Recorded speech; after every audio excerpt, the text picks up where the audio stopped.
as a free country, as a democracy, people should have the right to come together and express their views. We've seen the South Australian government in the past crack down on protest, passing laws to make $50,000 fines and possible jail sentences.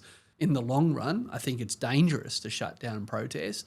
But at the same time, we do want safety and we do want people to treat each other with respect. And the Nazis protesting out the front of Parliament House really does make some people feel threatened. How do you write a law that captures all of that? Carefully. Every time we do this, we need to tread very carefully. G'day, I'm Ebony Bennett and welcome to Follow the Money, the Australia Institute's podcast that explains economics, politics and policy in plain English. Joining me today to discuss the latest developments in Australian politics is Australia Institute co-CEO Richard Denniss. G'day, Richard. Hey, Eb. Richard, I want to start with obviously the Bondi attack and the government's response to that. It has announced a new royal commission into anti-Semitism, and Parliament has obviously been recalled early next week so the government can try and pass these new anti-hate laws alongside gun law reforms. Can you just walk me through what you think the government's response has been in the wake of these attacks? Yeah, and let me start by saying we're not even halfway through January. Yeah. So, it's a lot. Look, what the government has done, obviously it went straight on the front foot with the gun law reforms. Indeed, it announced those the Monday after the horrific massacres. So, it's a long time ago now for a lot of people, last year's news cycle. But yes, we had the massacre on the Sunday. On the Monday, National Cabinet met. So by Monday afternoon, the state premiers and chief ministers and prime minister had all broadly agreed to a raft of gun law reforms, which kind of, the Australian Institute's been saying for many years, there's too many guns out there. It's too easy for too many people to have too many guns. Now, getting rid of guns isn't going to take hate out of the community, but the fewer the guns there are in the community, the harder it is to turn hate into the kind of horror we saw. So no one's suggesting it's a silver bullet, but it's an obvious place to start. And I think we need to reflect on the fact that because it's such a popular thing to do, even though it's not the only thing, it's a good reminder that democracy can bring us together. And again, to be clear, it's not just getting rid of guns makes a hate crime go away. No one's suggesting that. Yeah. But if we can come together and take steps to make this far less likely, that's good for our democracy to see that we have tools. Relatedly, the government's announced new hate speech laws. I confess I haven't read them yet. They were only released yesterday. And again, that's a good step that reminds us that as a democracy, there are things that we can do, steps that we can take that, again, won't make all hate go away, but hopefully we can slow the spread of it. Hopefully we can come together to say what we do want and what we don't want. We can dig into this, but it's important to remember that, back when Tony Abbott was Prime Minister, the coalition were opposed to restrictions on hate speech. The whole debate about so-called 18C was all about, remember we had George Brandis. Yeah, then Attorney General. Attorney General saying people have got the right to be a bigot. People do have a right to be bigots, In a free country, people do have rights to say things that other people find offensive or insulting or bigoted. Now, that's easy to mock, but in a free country, drawing the line between what's bigotry, what's hatred, when are people culturally safe and when is our culture of freedom of speech safe? Yeah. There is no simple answer to these things. So again, that's why I prefaced it with I haven't read this legislation yet, but I think it's good that the government's bringing it forward. And then, of course, the other thing they've done is announce a royal commission. Now, should they have announced it sooner or not, or should they have had one at all? Look, people have got strong feelings about this, but imagine if the Prime Minister had come straight out and said, I'll have a royal commission. What are the terms of reference be? Dunno. Who's going to run it? Dunno. Yeah. Right. So on the one hand, if he had come out straight away and said he was going to have one, he would have been criticised. He's been criticised for taking so long to have one. Some people won't take yes for an answer. And then there's also the view, do we really need to have a royal commission? Or if we are going to have a royal commission, what should it be? Well, you know what? Royal commissions are a creation of prime ministers. And people who aren't the prime minister saying what a royal commission should be, are about as relevant as people who aren't the Prime Minister saying who should be in cabinet. And by that, I mean, it doesn't mean they're not entitled to say it, but ultimately that's what the elected government of the day does. So I don't think that gun law reform is a silver bullet. I don't think a Royal Commission's a silver bullet. But hopefully, again, as a democracy, we can remind each other and ourselves that there are steps we can take. And if we can learn things out of a Royal Commission about better ways to reduce hate speech, better ways to stop hate turning into horror, better ways to share information within our intelligence and policing services, well, that's not going to do us any harm. There's no one thing the Prime Minister can do to fix this, but there's lots of things that we can do to make it worse, and staying away from the things that will make it worse, I think, is really important at this point in time. Yeah, as you were saying, it's the hate speech and those kinds of responses to this attack are much more complicated than something like gun law reform, which is much more straightforward. We've heard Allegra Spender, for example, talk about, why is it only on the basis of race and not religion or sexuality or other ways in which people are targeted for who they are. You also alluded to the previous kinds of debates we've had around where to draw these lines in freedom of speech. And, for example, the opposition, as you mentioned, has done a total 180. It used to be very much don't impinge on freedom of speech. Now they're very much looking to crack down on freedom of speech here. These nuances I think Parliament's only recalled for a couple of days, but they are quite complicated. Politically, how do you think the Parliament is going to deal with this when it returns next week? Oh, yeah. What a question. I hadn't actually turned my mind to it. The condolence motions, I think, will be a chance for, again, a coming together.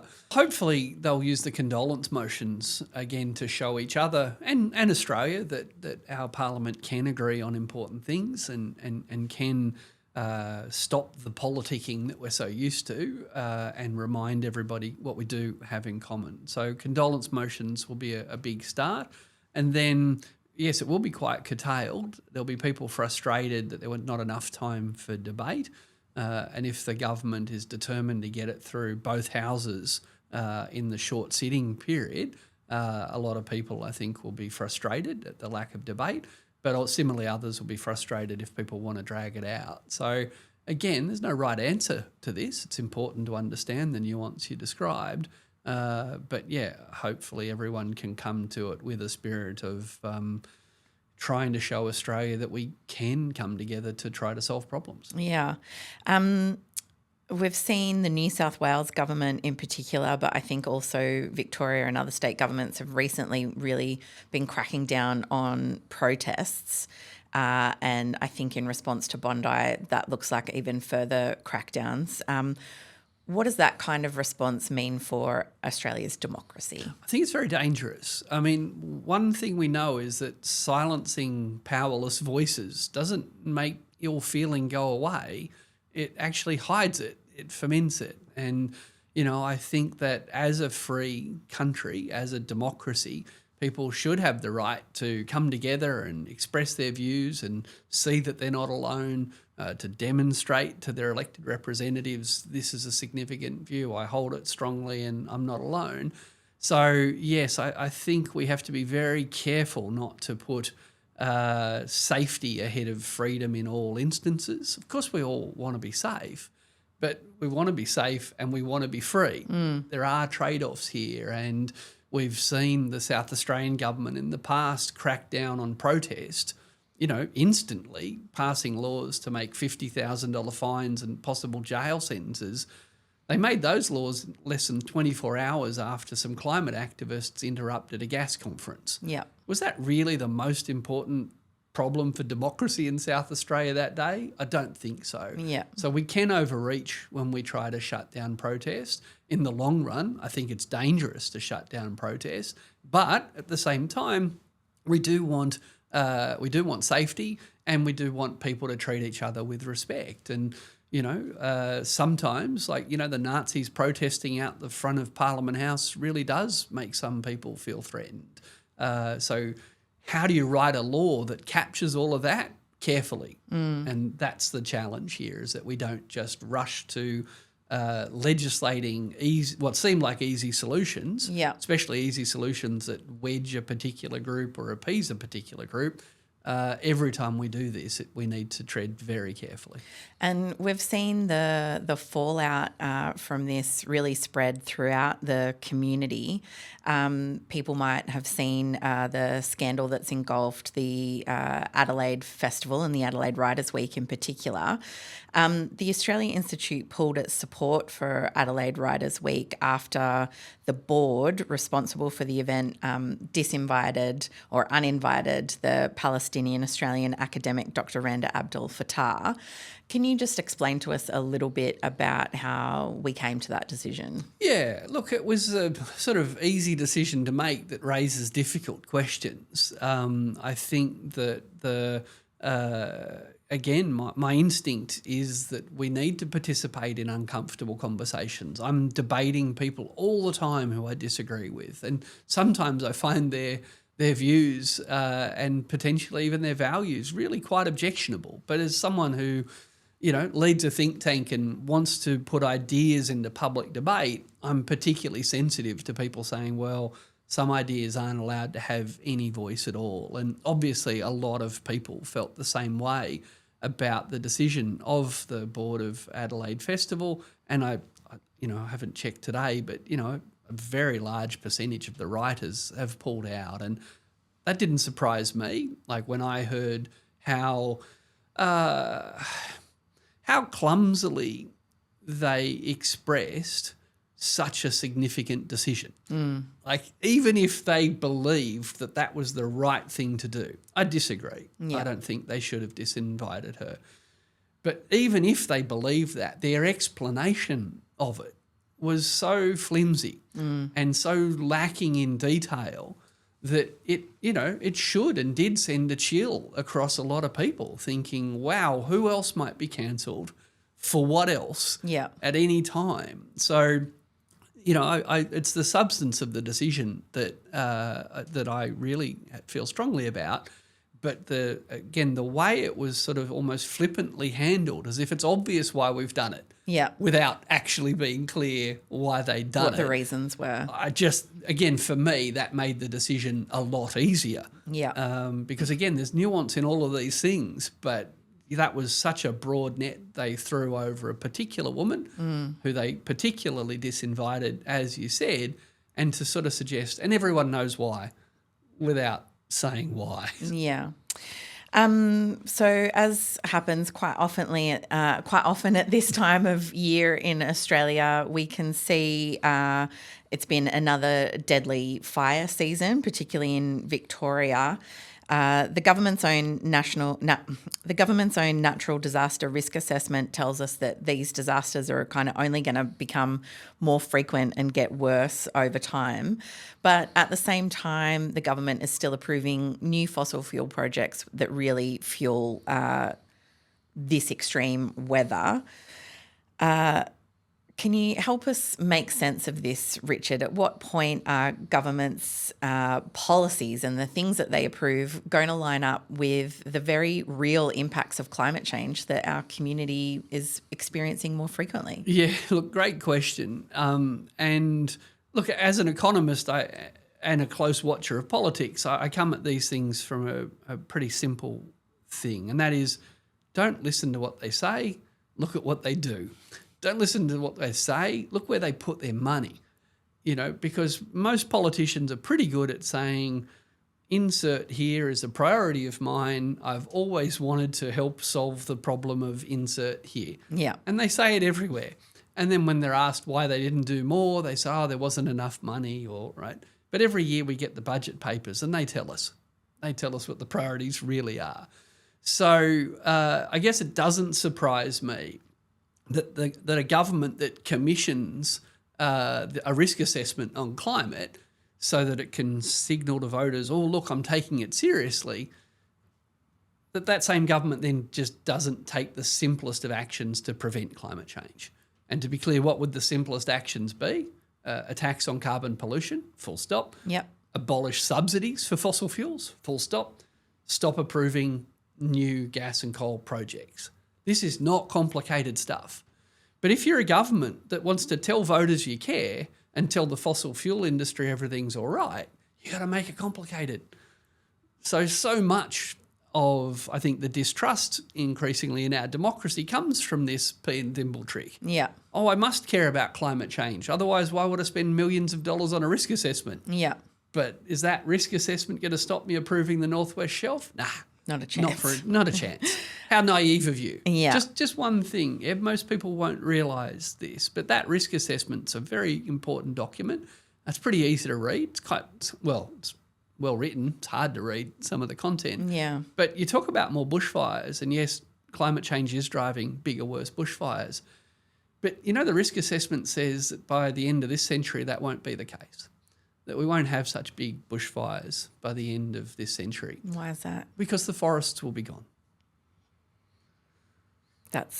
So by mid-century... That's sobering, isn't it? So by mid-century, we'll have burned down so many forests, and it will be so hot and it will be so dry in parts of Australia, they won't grow back. They won't ever. So when you look at the National Risk Assessment, and to be clear, in next year and the year after, you bet climate change drives bigger and bigger bushfires. Yeah. But according to the evidence sitting on Albo's table, sitting on Chris Bowen's table, our scientific advice is fear not the bushfires.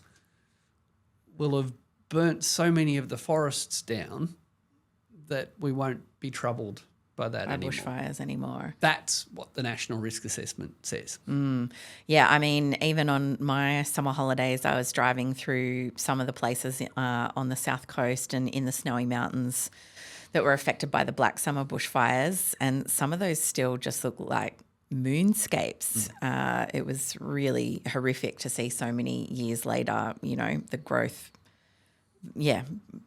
So many ecosystems really have been that devastated. But I do just want to pick up on some of the work that we've done around, in particular, insurance, because I notice there have been obviously a lot of properties impacted in Victoria. A number of houses have burnt down again. I think there was some kind of announcement about grants for houses that were people who were uninsured. Obviously, that costs a lot of money, but the implications when it comes to insurance, it's a little bit like the dire picture for forests, isn't it? You've spoken and given evidence to the Senate about what the problem will become with insuring your house in the future. Can you just explain to us a little what that looks like? Yeah. So right now, today, insurance premiums are going up because of climate change. And it doesn't matter what anyone thinks, no matter whether you believe in climate science or not, your insurance company does.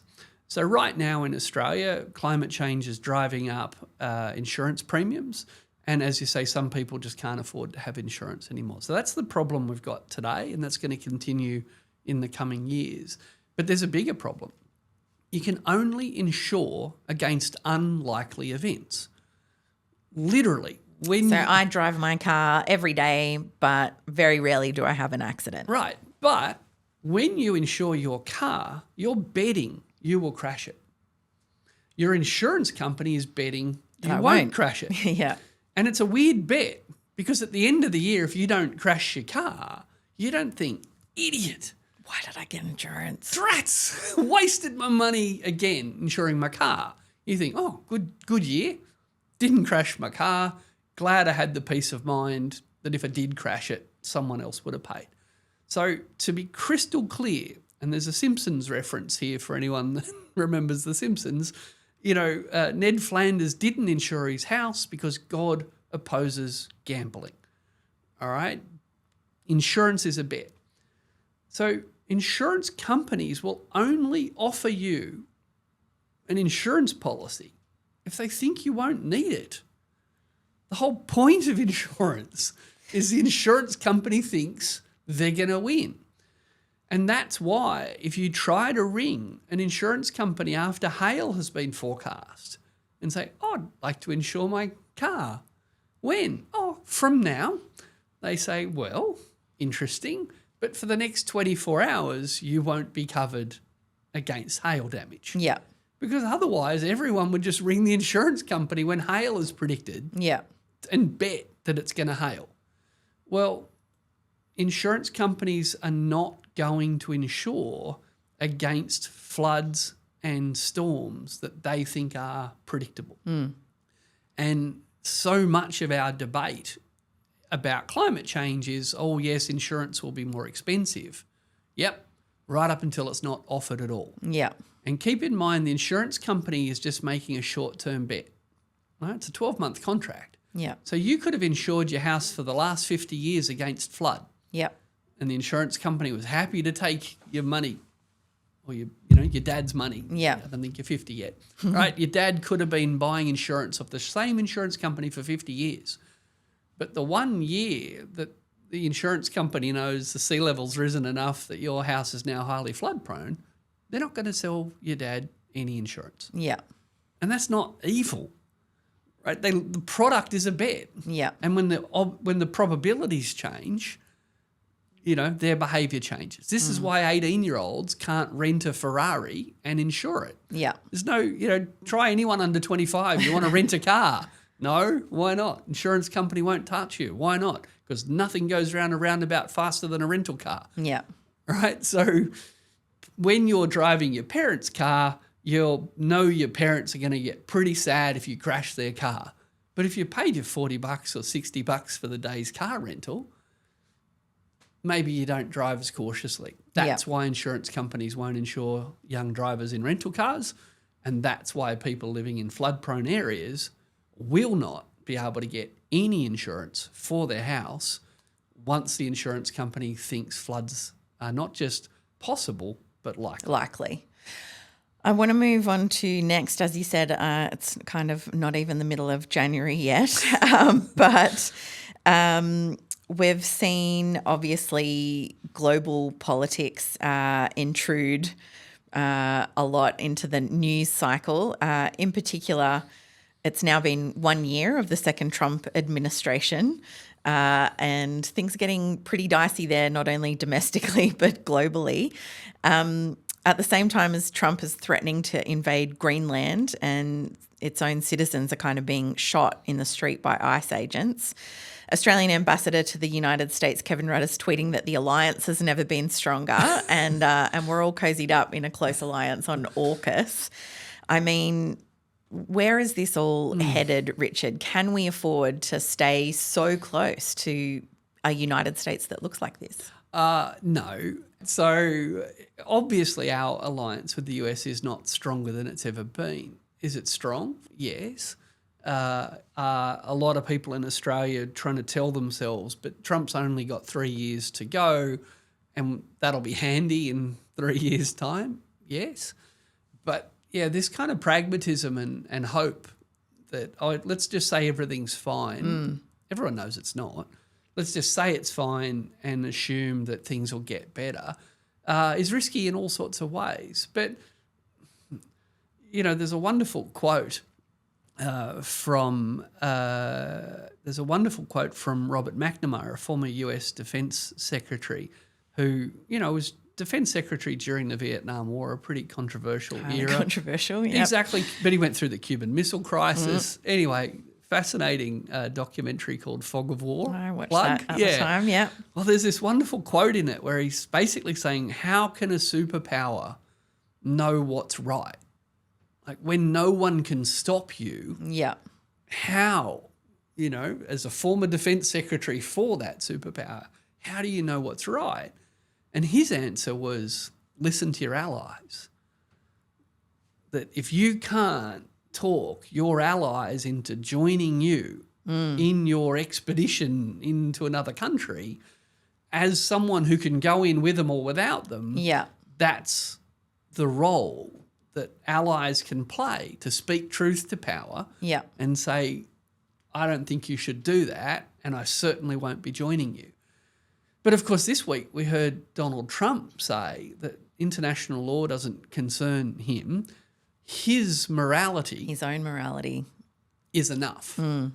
Well, again, Rumsfeld, I mean, The Fog of War, I'm glad you said it. I mean, I think it's such a compelling film about kind of power and the way the US sees itself, leaving aside, you know, the decisions that McNamara made, but he's reflective on them.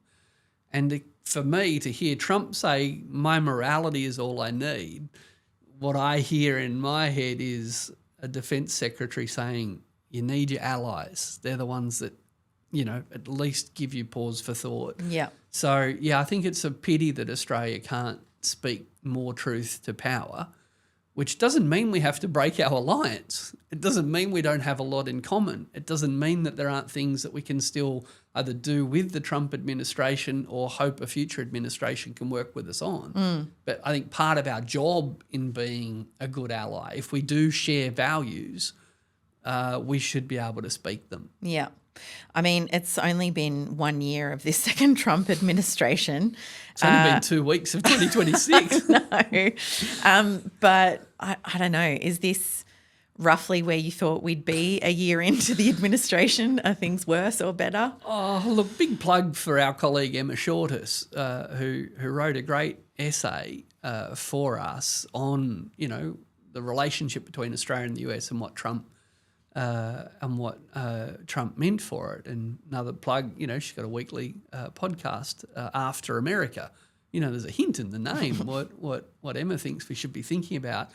So I guess to some extent I'm not surprised by a lot of this because influenced by Emma, I have tried to avoid the trap of saying, oh, that's just Trump being Trump, or he's just saying that, or the Congress will stop him, or, you know, and if you think about where we were in Australia before Trump won the election, there was so much, oh, it'll be just, you know, it'll be fine, and he'll say some things and he'll be a bit crass.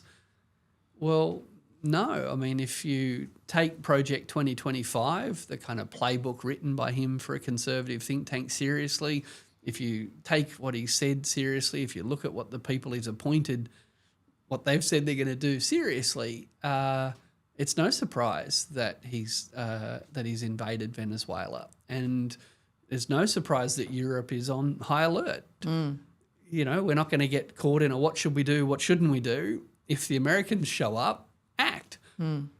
So, no, it wasn't on my bingo card for New Year's Day, but sadly all of these things are not just predictable, they've been predicted, and a lot of people have just said, no, don't worry about it. Yeah. Well, that's a very dangerous approach. I want to, I guess, finish up looking back at domestic politics. So Parliament's returning early. We've kind of talked about some of the things that are on the agenda there. But according to one recent poll, something that's really stood out is that One Nation's primary vote is pretty much level with the coalition. What's going on there, Richard? Well, level with the coalition doesn't mean what it used to mean. So, yeah, look, I think a lot of things are going on. But the main thing that's going on is that the Liberal Party is in, you know, accelerating decline. 2019, Tony Abbott lost the seat of Warringah. A blue ribbon, former Prime Minister, lost the seat of Warringah to an independent, Zali Steggall. Did the Liberal Party think, gee, maybe we've kind of got the wrong end of the stick here? Well, fast forward to 2022 when the Liberal Party lost 5 or 6 more once safe Liberal seats to a whole raft of independents under Scott Morrison.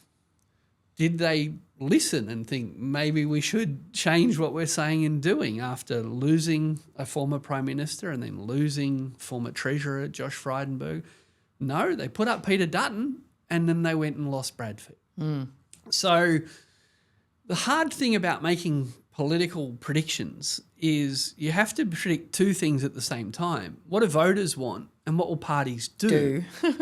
And, you know, if we assume the Liberal Party were paying attention to what voters wanted, they might pivot and the Liberals might pick votes up again and One Nation's vote might fall again. But they've had 3 elections where they got very, very, very loud, not just warnings, but consequences, and they've ignored them.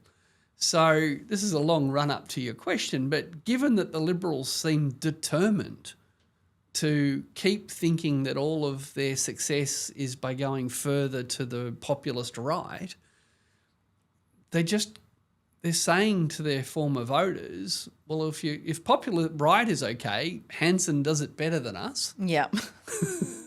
And if populist right scares you, then I guess Greens and Independents and Labor are for you. Yeah.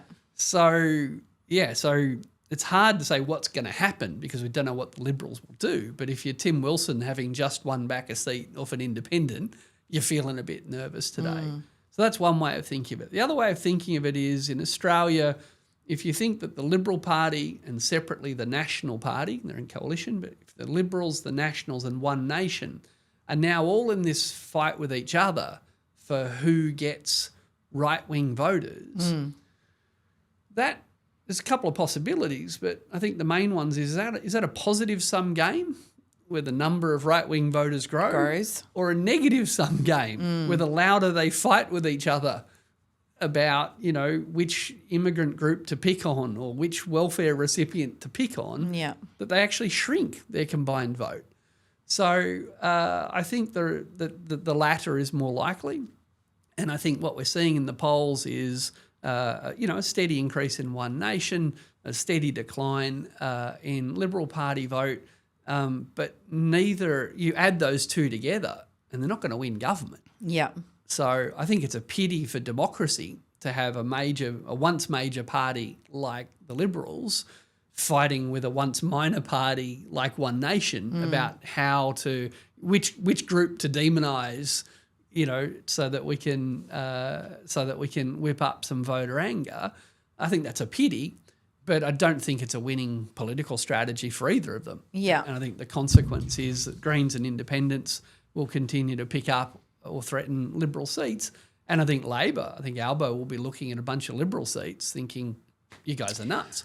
I can kind of see actually that in the UK and the United States, the right-wing parties have done a lot better in terms of votes as well. Do you think compulsory voting and the role of independents, because that's something that's kind of much more unique to the Australian system and preferential voting, what do you think the impact will be long term? Because I know there are a lot of people who are worried that right-wing vote will grow. Yeah. Well, I guess the holy trinity of the Australian electoral system is we've got compulsory attendance at a polling place. We don't make people vote. Just make people show up. Yeah. And write you all suck on the thing. Right? We don't look over your shoulder, but we make people show up. We have preferential voting, which means you can sort of say, well, my first preference is this candidate who's lovely. I don't really think they'll win, but they best capture the country I want. And if I can't have that one, then my second choice is this and my third choice is this. And then, we have an electoral commission so we don't get the gerrymandering. So compulsory attendance, preferential voting, the AEC really gives Australia a unique, I think, strong democracy. In terms of this, yes, in the UK, if Nigel Farage can make some people really angry and make some other people feel really cynical and like it all doesn't matter, then if he can get the angry people to vote, right, he whips up the fervour so they rush to the polls while making a whole bunch of other people think, they're all a bit crap this year. Yeah. You get quite different incentives. So in the US, whipping up your base is how you win elections. In the UK, whipping up your base is how you win elections. In Australia, persuading the least interested people is how you win elections. So kind of appealing to a broad cross-section and even if you're not getting their first preference, being the least hated gives us a far more stable and I think much better system. So I guess we're just starting this year. It's been a pretty hideous start to 2026 so far. But what are the things that you would, I guess, like to see out of this Parliament by the end of this year? It's not an election year. We just had one last year. We've got some pretty big problems to deal with. What would your hopes be for this year? Look, my hope, and I'll make a prediction, it might not come true, but I think this term we will see this government tax the gas industry more. Will they do it enough? I don't know. But I think that the public now understands that giving away half of our gas that we export for free is crazy. And if we can't afford to spend more on health and can't afford to spend more on education, why not do that? So I think the politics of that are changing a lot, and I think that's a really, really good thing. Related to that, I think that the Prime Minister has hinted at this. The Institute's done a lot of work over a long time, so have others. I think kind of free universal childcare is in the frame. And again, that's easier to do if you tax the gas industry. Yeah.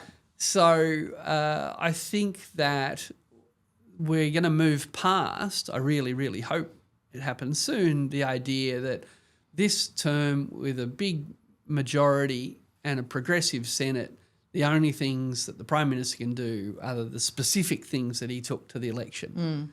I think we've kind of blown that out of the water already. Yeah. He didn't talk about gun law reform at the election. Is anyone saying, no, you're not allowed to act decisively outside your mandate? Outside your mandate, right? Yeah. So that's kind of gone. And I never think that mandate stuff is very useful anyway, but it's quite clear. So in his first term, he did stage 3 tax cuts despite not having a mandate. It was the most popular decision he made. Yep. The Liberals backflipped within, 48 hours. So I think that we should continue to have high expectations of what this government could do, and we should always remember that governments can walk and chew gum. That in a cabinet government with a big public service supporting a broad range of ministers, while some issues might dominate the media cycle, we can talk about one thing while we're working on another. So, yeah, I think actual proper good tax reform, make the gas industry pay more tax. I think we might see some changes around taxing for investment properties, so capital gains tax concessions. Again, this is good politics. Go and collect a lot of cash from something that's not doing good and go spend it on something you think is good. Yeah. So kind of right back to where we started this conversation, the best way to protect democracy is to show people that it can solve their problems, Yeah. to show people that it works.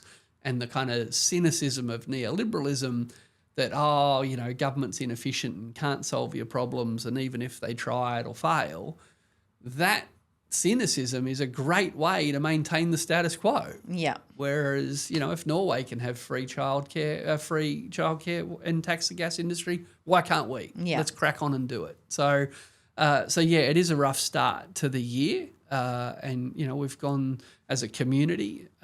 We've seen a horrific tragedy, and how we come together after that is a democratic question, and relatedly, what else we show people our democracy can do, I think, is a great way to reduce the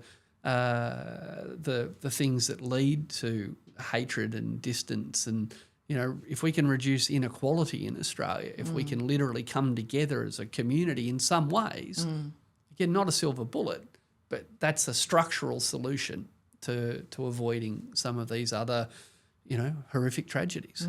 Thanks so much, Richard. Thanks, Ed. Thanks for watching. If you'd like to keep up to date with all our latest research and work, sign up to our newsletter. Delivered every fortnight, it includes behind-the-scenes updates from Richard Denniss, an exclusive cartoon from Judy Horacek, details for our upcoming events and webinars, as well as explainers, graphs, and not to mention the latest cutting-edge research and analysis from the team here on the key issues that are facing Australia. Click the button on your screen to check it out.